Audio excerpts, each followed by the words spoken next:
خوان दिया خوان दिया چلو دو بسم الله الرحمن الرحیم. السلام علیکم.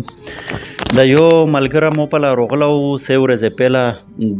دغه بچای یې راوړو د ګل غوندې بچای د لکه ګل که نه او راغلو د دغه بچي هارټ پرابلم ده په هارټ شی سروای ده په زړه شی سروای ده ایس بیا موته یو کس بلکې واشه زینا دو هغه 20,000 روپۍ ورته راکړي دي او دغه د پوره مې دا یې راغوښته او سر سمو مل مې تکلیف یې ورکړه ده ته وګڼه ګله سمره دي 1 2 3 4 دا 20 دي شکر رسول بای شاید دغه 20,000 روپۍ شلې دغه ښځینه ترلږلې دي صحیح شوه دوا ورته کوی هغې ته میشته او انشاءالله صحیح شاید داسې مې ویل چې دغه بچای چې مو په لار راغله و که نه مو ته یار لیش کې بدل لیدل شي هغه بچای ده شکر رسول بای دا هغه بچای دا خو دلش کې لکه مسلې د دې ډېره دا ته لکه پیریون یا تکلیف ورکیا مې ول پیریون مې دا هغه تنګای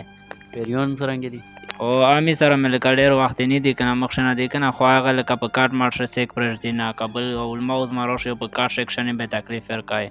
کیرول مې دای سم لولو په کار شه 4 لارې کول سره وینا به چې هغه کله دی سم لولو دا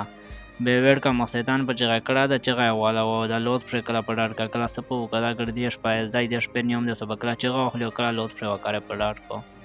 هغه نه دایلش کې کم لوز پر چې ډاټ شي بیا تاسو ته سرنګ پته لګی چې دا پیری په ډاټ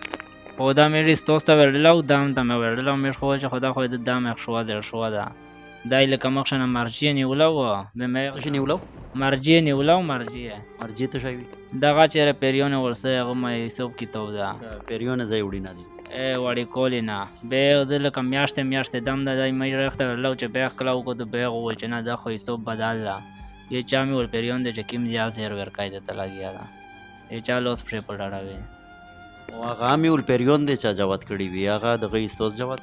نه ا ډېر مخشنه لکه بابا مې شراوله یا مې خو ډېر وړي کې دا سید په عمر وی چې پامې مې جواب شوی وي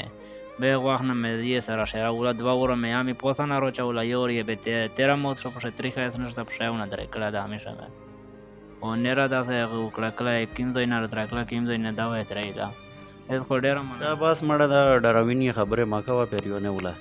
او بهر حال د بچی ته د خدای صحت ورکو او د بنده د خدای پیریون نقشه نه کنا صحیح دو چچو شا بس دا پیسې د پوره مې غوښته وې او مو پیسې درکړل او ته مې ګوره ډراوې نه ډراو خو د نه خبره مې تکوله سه ته پاتر نه وکړه یا خبره مې تکوله بس الله د ته صحت ورکو الله د غیب نه اسباب ته جوړ کو دا خو 20,000 روپۍ باندې وې د سو شي